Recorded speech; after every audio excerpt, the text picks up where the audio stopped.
Hello guys, we are back with another episode here on African Confessions. There is a message that I want to share with you guys. This message comes from a WhatsApp voice note. Let me read the message for you. From a WhatsApp voice note, my brother Nashi, as I am sending you this voice note, I am at my parents' house. I had to run away from my husband. When I ran away from my husband's house, I took my kids and my mother. Then I returned back to my parents' house because I cannot be sleeping in the same room with dead people. In my bedroom, I found out that under our bed there were 2 dead people, so I just can't stay in the same room with 2 dead people. When I got married to my husband, I thought that maybe I was a lucky woman because everyone in his family is just rich. My husband is so rich, he is ultra rich. When I got married, I was told that my husband had inherited all of this wealth from his father. I was told that my father-in-law was also a rich man. He had buses and he had shops, he had a lot of businesses. When he passed away, my husband then inherited all of his father's wealth. My brother, I stayed with my husband, sleeping in that same bedroom, and I used to sweep in that bedroom each and every day. But I never thought that under our bed there were 2 dead bodies, 2 fresh dead bodies. When I got married to my husband, I quickly realized that my husband never took a bath indoors. What he will do is that he will go outside so that he can bath himself. In the end, as rich as he was, he started to build this pit toilet like the ones that are used in the rural areas. And he told me that from today we are going to be using this toilet. We are no longer going to use the toilets that are indoors. So I told him that, look, I am not going to use that toilet. I am not going to use a pit toilet. You are going to use your toilet. What we ended up doing, my brother, is that I was using the toilets that we had in our bedroom, and my husband, he would go outside into his pit toilet to bath and also to relieve himself. But this surprised me.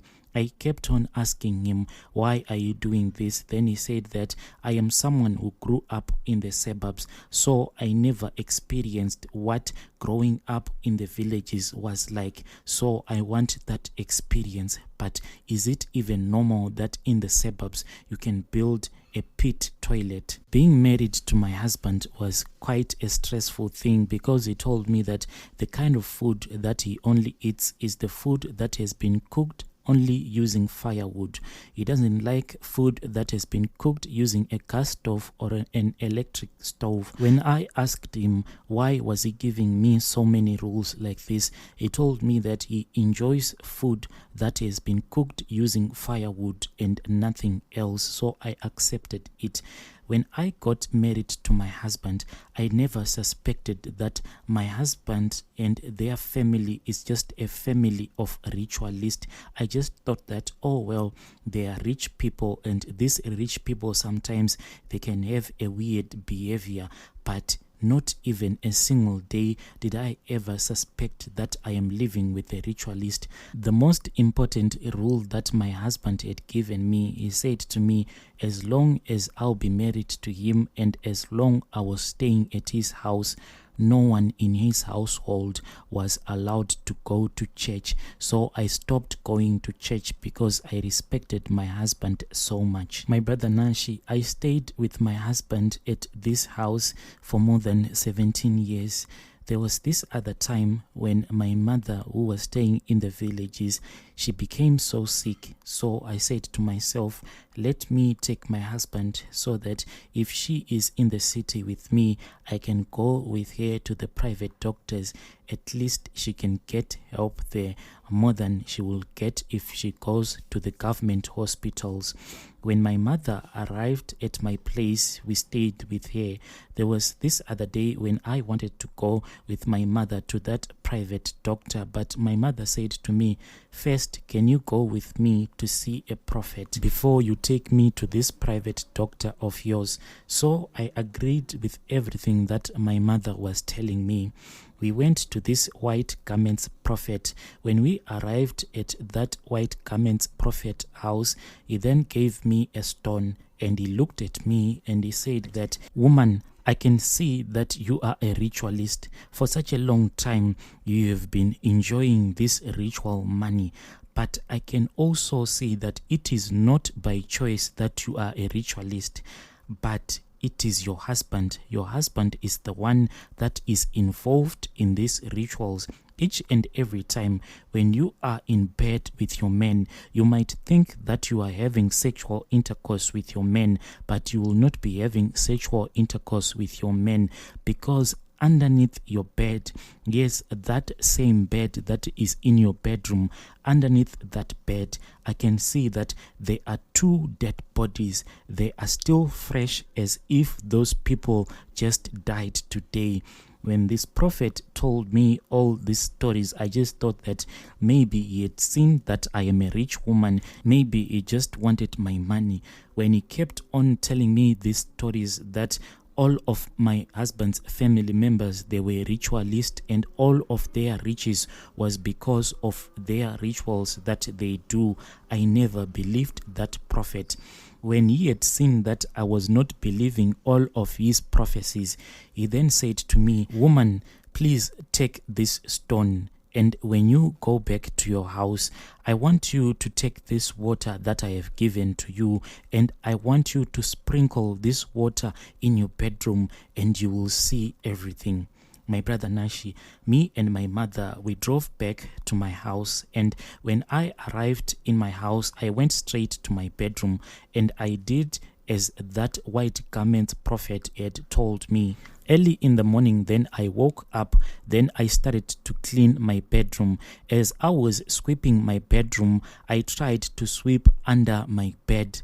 But when I did that, I felt that underneath my bed, there was something that was very stiff. So I looked under my bed. What I saw under my bed truly shocked me. This whole thing, when it happened, it was like it was reality, but at the same time, it was like I was not seeing things that were there.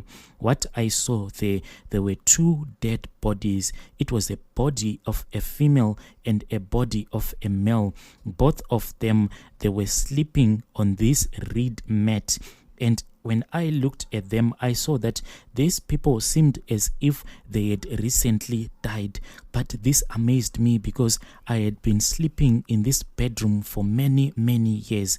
I was shocked with everything that I had seen on that day. What I did, I just went to where my mother was. I said to my mother, "Mother, I want you to take your clothes and your bags. We are going to leave this house today." I just took my kids and my mother, then we fled back to the village. But my mother, I never told her. I just pretended as if me and my husband, we had an argument, and that was the reason why I had ran away from my house.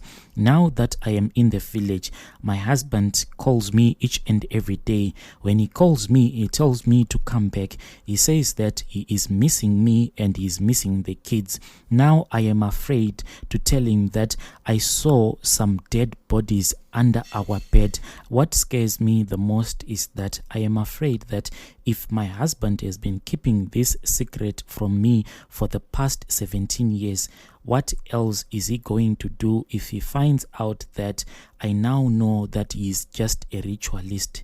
My brother, this is my own story. I don't know what is tomorrow going to bring for me. Dear listeners, right there was a message that I received from Anonymous, and thanks to one of our admin who had to translate this message for us. Let us meet again in the following episodes.